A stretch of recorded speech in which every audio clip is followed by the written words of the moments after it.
آپ نمازوں کو ایک وقت میں تو جمع نہیں کر سکتے، یعنی ظہر کی نماز میں آپ ظہر اور عصر دونوں پڑھیں، ایسا تو نہیں کر سکتے، یا عصر کے اندر آپ ظہر اور عصر دونوں پڑھیں، ایسا بھی نہیں کر سکتے۔ یعنی اگر آپ ظہر میں ظہر اور عصر کی دونوں کی نماز اکٹھا کرتے ہیں تو آپ کی عصر کی نماز نہیں ہوگی، اس لیے کہ آپ نے اسے وقت سے پہلے ادا کیا ہے، اور کوئی بھی نماز وقت سے پہلے ادا کی جائے گی تو وہ نماز سے جائز نہیں ہے بلکہ باطل ہے۔ اب اگر آپ عصر کے اندر ظہر اور عصر دونوں کی نماز پڑھتے ہیں تو اس صورت میں آپ کی ظہر کی نماز وقت کے بعد ہوگی، یعنی قضا ہوگی، اور بلا وجہ بلا عذر نمازوں کو قضا کرنا بھی منع ہے۔ تو اب جو صورتحال ہے آپ کی، اگر آفس کے اندر آپ کو پریشانی ہے تو ایک صورت بنتی ہے، اور وہ صورت یہ ہے کہ ظہر کو بالکل آخری وقت میں ادا کریں، پھر عصر کی اذان ہو جائے اور اس کا وقت داخل ہو جائے، اس کے بعد آپ عصر کی نماز ادا کریں۔ تو ظہر کو آپ نے سب سے آخر وقت میں ادا کیا اور عصر کو سب سے پہلے وقت میں ادا کیا، یہ صورت بن سکتی ہے وقت پہ نمازوں کو ادا کرنے کی۔ لیکن اگر کوئی مجبوری نہیں ہے تو آپ الگ الگ پڑھیں، اول وقت میں پڑھیں ظہر کو اور اول وقت میں پڑھیں عصر کو، اس لیے کہ یہی سب سے افضل ہے۔ نبی اکرم صلی اللہ علیہ وسلم سے پوچھا گیا کہ سب سے بہترین عمل کیا ہے، آپ نے فرمایا کہ الصلاۃ فی وقتہا، اور بعض روایات میں ہے کہ الصلاۃ فی اول وقتہا، کہ نماز کو وقت میں پڑھنا، اور دوسری روایت میں ہے کہ نماز کو اول وقت میں ادا کرنا۔ تو اگر مجبوری نہ ہو تو آپ نمازوں کو اپنے اپنے وقت پہ ادا کریں، اور اس کے لیے آپ وقت نکالیں یا وقت اجازت طلب کریں، اور اس طریقے سے آپ کوئی راستہ نکال کے نمازوں کو وقت پہ ادا کریں، یہ سب بہتر ہے۔ اول وقت میں ادا کریں، یہی سب سے بہتر جی شیخ، جو ان کو سپورٹ کرتے ہیں مطلب کہ جمع کر سکتے ہیں، تو وہ ایک حدیث بتاتے ہیں، مجھے اس کا ان کے راوی یاد نہیں ہے، جس میں وہ بولتے ہیں کہ محمد صلی اللہ علیہ وسلم نے ہمیں بنا بارش کے، بنا کسی عذر کے نماز پڑھائی، جمع کر کے نماز پڑھائی اور عصر کی۔ یہ جو حدیث پیش کی جاتی ہے کہ نبی اکرم صلی اللہ علیہ وسلم نے ظہر عصر کو جمع کیا اور مغرب اور عشاء کو جمع کیا، اس سے حدیث کے تعلق سے بہت سارے علماء کرام کا کہنا ہے کہ وہ حدیث شاذ اور ضعیف ہے۔ پہلی چیز پہ حکم لگایا گیا۔ دوسری یہ کہ اگر اس کو صحیح بھی مان لیں تو اس میں حدیث کا آگے بھی حصہ ہے۔ آگے حصہ کیا ہے کہ حضرت ابن عباس سے اللہ تعالیٰ عنہ کی یہ حدیث ہے، ان سے پوچھا گیا کہ نبی اکرم صلی اللہ علیہ وسلم نے ایسا کیوں کیا، تو انہوں نے کہا کہ اراد اللہ یحرج امتہ، کہ وہ اپنی امت کو حرج میں نہیں ڈالنا چاہتے تھے۔ تو حرج یعنی مشقت، پریشانی، بہت بڑی پریشانی کوئی آ جائے مسلمانوں کے لیے، اس وقت جمع کیا جائے گا۔ پہلی چیز یہ ہے۔ دوسری کہ اس حدیث کے اندر نبی اکرم صلی اللہ علیہ وسلم نے جماعت جمع کیا تھا، اکیلے نہیں کہ ہر کوئی الگ الگ جمع کرے، نہیں، جماعت کے ساتھ اس کو جمع کیا گیا تھا۔ تو آپ کی نماز تو اکیلی ہو رہی ہے تو اس حدیث کے مطابق نہیں ہو رہی ہے، اور پھر آپ کے لیے کوئی بڑے حرج اور مشقت کی بات نہیں ہے۔ یعنی انسان اگر ایسا ہے کہ نماز کی وجہ سے اس کے کام میں خلل پڑ رہا ہے تو کام کو چھوڑنا ہے، نماز کو نہیں چھوڑنا ہے۔ اور نبی اکرم صلی اللہ علیہ وسلم نے صرف ایک بار کیا، آپ کا تو ڈیلی کا معاملہ ہے، تو بہت ساری چیزیں ہیں جو آپ کے ایک مخالف ہو رہی ہیں۔ یعنی باجماعت کا مسئلہ ہے، وہاں پہ آپ تنہا پڑھ رہے ہیں۔ نبی اکرم صلی اللہ علیہ وسلم نے ایک بار کیا تھا، آپ بار بار جو کہ ڈیلی کرنے کی بات کر رہے ہیں۔ اور پھر دوسری کی حدیث پہ کلام بھی ہے، بعض علماء نے ضعیف بھی قرار دیا ہے، شاذ قرار دیا ہے۔ اور حضرت ابن عباس رضی اللہ تعالیٰ عنہ نے جو وجہ بتائی تھی کہ امت کو پریشانی، امت کو، فرد کو نہیں، امت کو پریشانی، تو یہاں امت کو بھی پریشانی کی بات نہیں ہے، تو آپ کو اس میں کوئی پریشانی نہیں ہے۔ یعنی تھوڑی بہت پریشانیاں تو ہر چیز کے اندر ہوتی ہیں، اور جو پریشانی اور حرج کی بات شریعت کے اندر کی جاتی ہے وہ ناقابل برداشت ہوتی ہے۔ حرج کا معنی یہ نہیں ہے کہ آپ کو تھوڑی سی پریشانی ہوئی آپ لے لیں، نہیں، اس کو کہتے ہیں فقہی زبان میں مشقہ غیر معتادہ، مشقہ خارجہ المعتاد، یعنی ایسی چیز جو یعنی انسان کو پیش آئے تو بہت بڑی پریشانی میں پڑ جائے، یعنی اس کو بہت زیادہ پریشانی ہو جائے، حد سے زیادہ ناقابل برداشت پریشانیاں ہوں، تو اس کو کہا جائے اس صورت میں حرج اور مشقت ہے جو شریعت سے اٹھائی گئی ہے، یعنی اس حالت میں آسانی ہے۔ لیکن عام حالات میں، یعنی عام صورت میں تو ہر عبادت کے اندر مشقت ہے، آپ کو وقت دینا ہے، وضو کرنا ہے، پڑھنا ہے، وہاں پہ جماعت کے لیے جانا ہے، تو یہ تمام کی تمام مشقتیں ہیں، لیکن اس کو برداشت کیا جائے گا، یہ انسان کے قابل برداشت ہے، تو ایسی صورت میں کوئی رخصت نہیں ملتی۔ جی شیخ شکریہ، السلام بہت علیکم۔ شکریہ، جزاک اللہ خیر، وعلیکم السلام ورحمۃ اللہ وبرکاتہ۔ وقی الزما، میں آپ کو ایڈ کر رہا ہوں، وقی الزما۔ السلام علیکم ورحمۃ اللہ وبرکاتہ۔ السلام ورحمۃ اللہ وبرکاتہ۔ شیخ میرا سوال تھا اس کے ریلیٹڈ جی تراویح ہے۔ میں یہاں پہ ابو دھابی پہ ہوں ابھی میں، تو جی جی یہاں پہ ایک مسئلہ ہے، وہ یہاں پہ اپنے مولوی ہیں، یہاں 8 رکعت پڑھاتے ہیں تراویح کی، تو بعد آخر عشرے میں 8 رکعت پڑھا کے تراویح میں اس کے بعد ویتر نہیں پڑھاتے، ویتر جو ہے 3 پڑھتے ہیں، مطلب 4 یا 6 رکعت پڑھا کے اس کے بعد اور ویتر پڑھاتے ہیں۔ تو میں کیا کروں؟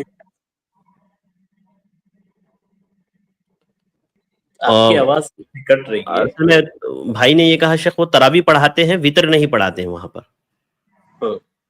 ویتر جو ہے آخری عشرے میں آپ وطر نہیں پڑھاتے۔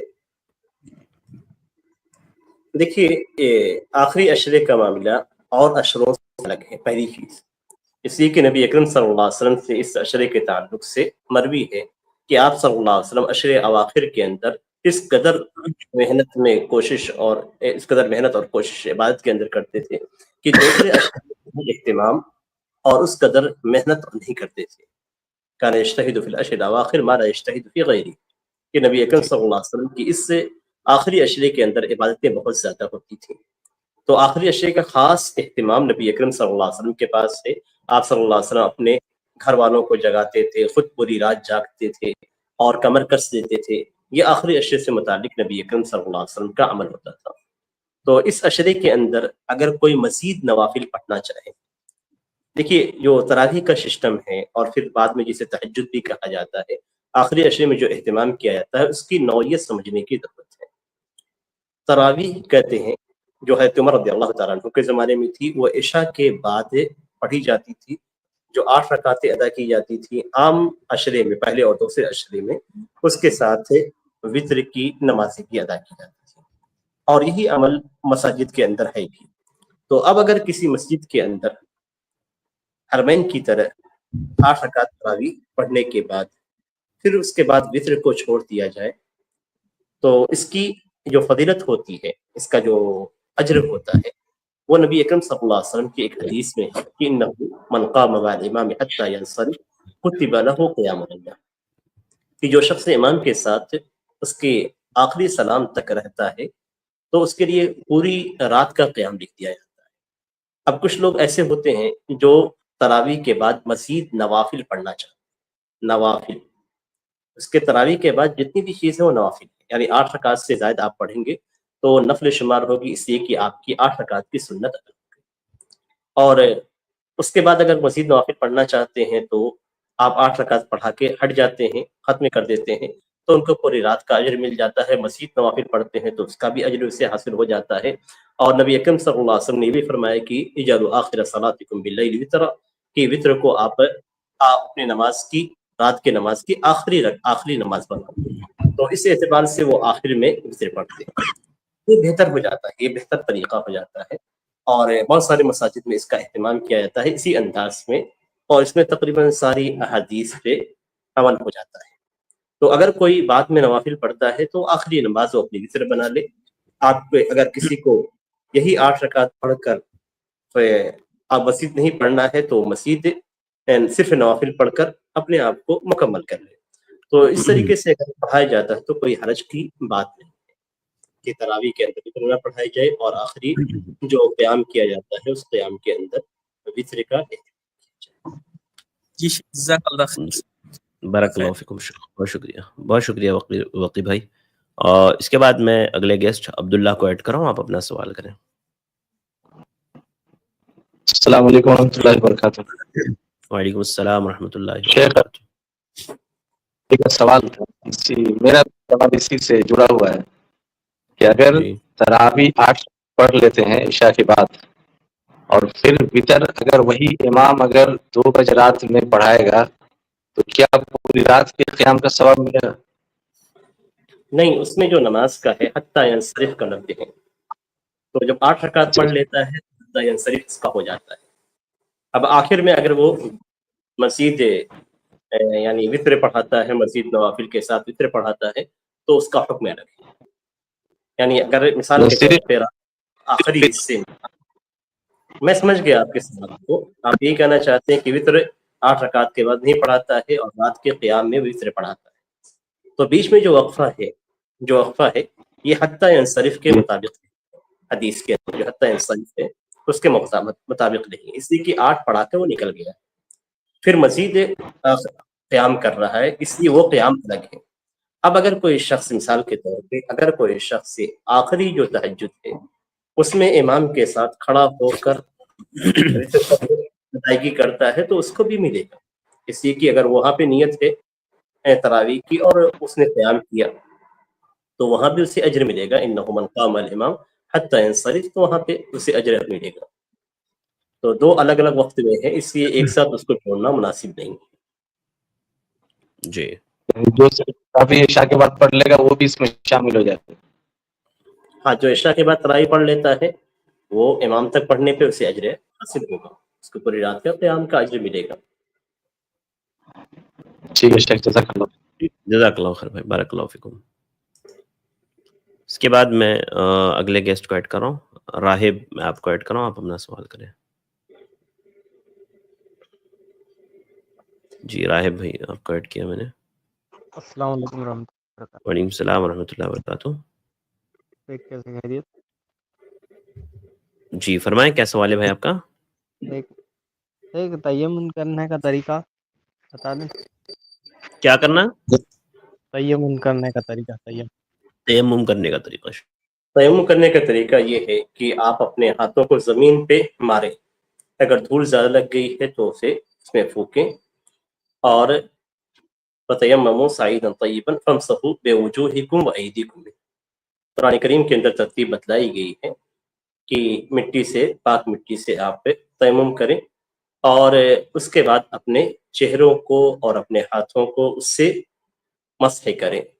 تو آپ دونوں ہاتھوں کو مٹی پہ مارنے کے بعد اپنے چہرے پہ ہاتھ پھیریں، جس طریقے سے چہرہ دھلتے ہیں پورا چہرہ، ایسے ہی آپ پورے چہرے پہ ہاتھ پھیریں اور پھر ہتھیلیوں پہ مسح کریں، یعنی بائیں ہتھیلی سے دائیں ہتھیلی کو اور دائیں ہتھیلی سے بائیں ہتھیلی کو، اس طریقے سے صرف ہتھیلی کا یعنی جوڑ تک ہتھیلی کا صرف حصہ آپ مسح کریں گے۔ یہ اس طریقے سے آپ کا مسح مکمل ہو جائے گا، یعنی تیمم آپ کا مکمل ہو جائے گا۔ جی ٹھیک ہے، اس میں پہلے بسم اللہ کریں گے نا، اور اس کے وضو کی جو بات کی دعا پڑھیں گے۔ وضو کے لیے جو چیزیں وضو سے پہلے آپ کو کرنی ہیں وہ ساری چیزیں یہاں بھی کریں گے۔ وضو کے بعد جس طریقے سے آپ دعائیں پڑھیں گے ایسے تیمم کے بعد آپ دعائیں پڑھیں گے۔ ٹھیک ہے، ٹھیک ہے بھائی، بہت شکریہ۔ اگر 5 رکعت پڑھ لیا زیادہ تو اس کا سجدہ کرنے کا طریقہ کیا رہے گا؟ صحیح، دیکھیے اگر کوئی شخص سے 5ویں رکعت کے لیے کھڑا ہو جاتا ہے اور 5ویں رکعت کے کسی بھی حصے میں اسے یاد آ جاتا ہے کہ یہ میری 5ویں رکعت ہے، تو وہیں سے وہ تشہد میں بیٹھ جائے گا، یہ اس کا حکم ہے، وہیں سے وہ تشہد میں بیٹھ جائے گا۔ اسی کی 4 رکعتوں والی نماز میں کسی بھی رکعت کا اضافہ نہیں کیا جائے، کسی بھی حصے کا اضافہ نہیں کیا جائے گا۔ تو جہاں پہ اسے یاد آئے، جیسے مثال کے طور پر رکوع میں یاد آیا کہ اس کی 5ویں رکعت ہے تو بیٹھ جائے گا، سیدھے تشہد میں چلا جائے گا اور تشہد کرنے کے بعد سلام پھیر دے گا، اور سلام پھیر کر پھر 2 سجدے سہوی کرے گا، اور اس کے بعد بلا تشہد وہ دونوں طرف سلام پھیر دے گا۔ اس طریقے سے اس کی نماز مکمل ہے۔ لیکن اگر اس کو تشہد میں ہی یاد آیا تو صرف تشہد مکمل کرے گا، اور پھر اس کے بعد سلام پھیر کر 2 سجدے سہوی کرے گا، اور پھر بلا تشہد دونوں جانب سلام پھیر دے گا۔ تو 5ویں رکعت اصل میں پڑھنی نہیں ہے، تو جہاں پہ یاد آئے گا وہاں سے وہ پلٹ جائے گا تشہد میں، اور اس رکعت کو مکمل کرنے کی کوشش نہیں کرے گا۔ لیکن اگر امام 5ویں رکعت پڑھاتا ہے اور مقتدی کو یہ معلوم ہے کہ یہ 5ویں رکعت ہے، اور تلقین کرنے کے باوجود، پیچھے سے تسبیح پڑھنے کے باوجود، امام کو یاد دلانے کے باوجود امام کو ایسا لگ رہا ہے کہ نہیں یہ میری 4تھی رکعت ہے اور وہ کھڑا ہے، اور مقتدی کو یقین ہے کہ یہ 5ویں رکعت شروع کی گئی ہے تو مقتدی امام کے ساتھ کھڑا نہیں ہوگا، 5ویں رکعت کے لیے کھڑا نہیں ہوگا بلکہ تشہد کی کیفیت میں بیٹھا رہے گا، تشہد کی کیفیت میں بیٹھا رہے گا۔ جب امام اس رکعت کو مکمل کر کے تشہد میں آئے گا اس وقت اس کے ساتھ تشہد شروع کرے گا۔ تو اور اگر امام سلام سے پہلے سجدہ سہو کرتا ہے یاد آنے کے بعد مثال کے طور پہ یا کسی بھی وجہ سے اگر تشہد یا سلام سے پہلے سجدہ سہو کرتا ہے تو اس کے ساتھ سجدہ سہو میں شامل رہے گا، اور اگر سلام کے بعد سجدہ سہو کرتا ہے تو پھر وہ سجدہ سہو نہیں کرے گا۔ کیونکہ سے امام کی حالت میں بھی امام کے ساتھ بھی مقتدی کی یہ کیفیت ہوگی، اور تنہا بھی اگر پڑھ رہا ہے تو اس کی کیفیت بھی پہلے بیان کی۔ جی ٹھیک ہے بھائی، ٹھیک ہے، واضح ویسے ایک اور سوال کر سکتے ہیں؟ نہیں رہے بے کافی ہے، 2 سوالات آپ کے ہو گئے۔ ٹھیک ہے، جزاک اللہ خیر۔ نیکسٹ ٹائم میں آئیے۔ عبید آپ اپنا سوال کیجیے۔ عبید بھائی میں نے آپ کو ایڈ کیا ہے، آپ کو آواز آ رہی ہے؟ جلدی سے اپنا سوال۔ وعلیکم شیخ السلام۔ میں بنگال سے بول رہا ہوں۔ جی جی جی ابھی ایک نیا اسٹریم چل رہا ہے، ایک ٹرینڈنگ چل رہا ہے ایک بزنس کے نام پہ جو چھوٹے موٹے عالم دین کر رہے ہیں بزنس NFT کے بارے میں۔ NFT کیا یہ حلال ہے یا حرام ہے؟ اس کی صورت کیا ہے، آپ صورت بتائیں۔ شیخ NFT ایک آن لائن بزنس ہے۔ نفٹی کی بات شیخ جو کر NFT بھی ہے اس کی صورت آپ بتائیں۔ سر ٹریزر NFT اس کی صورت کیا ہے، بتائیے، اس کی صورت بتائیے نا کیا ہے، کنڈیشن کیا ہے، صورت کیا ہے وہ بتائیے۔ ٹریزر NFT وہ جو آج کل انڈیا میں بہت ٹرینڈنگ میں چل رہے، سب چھوٹے موٹے عالم دین بھی کر رہے ہیں۔ دیکھیے وہ چیز میں آپ سے نہیں پوچھ رہا ہوں، میں آپ سے پوچھ رہا ہوں اس بزنس کے کرنے کا طریقہ کیا ہے۔ آپ سوال کر رہے ہیں تو بزنس کے بارے میں معلوم کریں گے یا آپ ایسے ہی صرف ایک ایپس کے ذریعے سے، ایپس جو NFT ٹریزر NFT کے نام سے ایک ایپس ہے، وہ ایپس ڈاؤن لوڈ کر کے $100 انویسٹ کر کے وہ ٹریڈ ہے، یعنی وہ مطلب ایک ایپلیکیشن کا نام ہے ٹریجر NFT، اور وہ ایپلیکیشن ہے جس میں ٹریڈ ہوتا ہے بس۔ جی شیخ، مطلب اس میں وہی ٹریڈنگ ہوتی ہے شیخ، یعنی اسٹاک کی ٹریڈنگ اور اس طرح کی جو ٹریڈنگز ہوتی ہے وہ ساری چیزیں اس میں ہوتی ہے۔ دیکھیے کوئی بھی ایپ، اسی لیے میں نے آپ سے تفصیل پوچھی ہے، اس لیے کہ بے کا تعلق کہ صرف ایپ سے نہیں ہوتا یا چند علماء کے استعمال کرنے سے نہیں ہوتا، بے کے جو شروط ہیں وہ شروط صحیح ہونے چاہیے۔ اب اگر کوئی ایپ تیار کیا گیا ہے جس کے ذریعے سے ٹریڈنگ کی جاتی ہے تو کس چیز کی ٹریڈنگ کی جاتی ہے، اسٹاک مارکیٹ میں اگر لگایا جاتا ہے کون سی کمپنی ہے، کس کمپنی میں مال لگایا جاتا ہے، آپ نے جس بروکر بنایا ہے وہ بروکر کس انداز میں کام کرتا ہے، یعنی کون کون سی کمپنیاں جس کو وہ لیتا ہے، جس میں وہ ٹریڈ کرتا ہے۔ تو یہ تمام تفصیلات جب تک نہیں معلوم ہوں گی اس وقت تک کسی بھی ایپ کے تعلق سے یا کسی بھی بزنس کے تعلق سے جائز یا ناجائز کا فتویٰ نہیں دیا جا سکتا۔ اسی لیے میں نے آپ سے تفصیل پوچھی کہ اس کا طریقہ کار کیا ہے۔ طریقہ کار جب تک معلوم نہیں ہوگا، ایک طریقہ کار معلوم کرنا ہے، دوسرے کی جس چیز کے جو اگر اس میں کمپنیاں ہیں یا کوئی پروڈکشن ہے تو جو پروڈکٹ ہے وہ حلال ہے شریعت میں یا حرام ہے۔ تیسرے یہ کہ کمپنیوں نے لون لیا ہوا ہے یا نہیں لیا ہوا ہے، کمپنیوں کا کسی بینک میں جمع ہے، وہاں سے سودی پیسے مل رہے ہیں جس کو تقسیم کیا جا رہا ہے یعنی، تو یہ تمام چیزیں دیکھنی ہیں، یعنی اس میں رول اور کنڈیشن بھی دیکھنی ہے۔ تو جب تک ان ساری چیزوں کا دراسہ یعنی اس کا اسٹڈی نہیں کیا جائے گا تب تک فتویٰ نہیں دیا جا سکتا ہے کسی بھی کمپنی کے تعلق سے۔ تو آپ نے جو بتایا ہے اس کو دیکھنا ہوگا کہ اس میں کیا چیزیں ہیں، کہاں کہاں پہ وہ انویسٹ کرتے ہیں آپ کے پیسے کو، یہ تمام چیزیں دیکھ کر آپ کر سکتے ہیں۔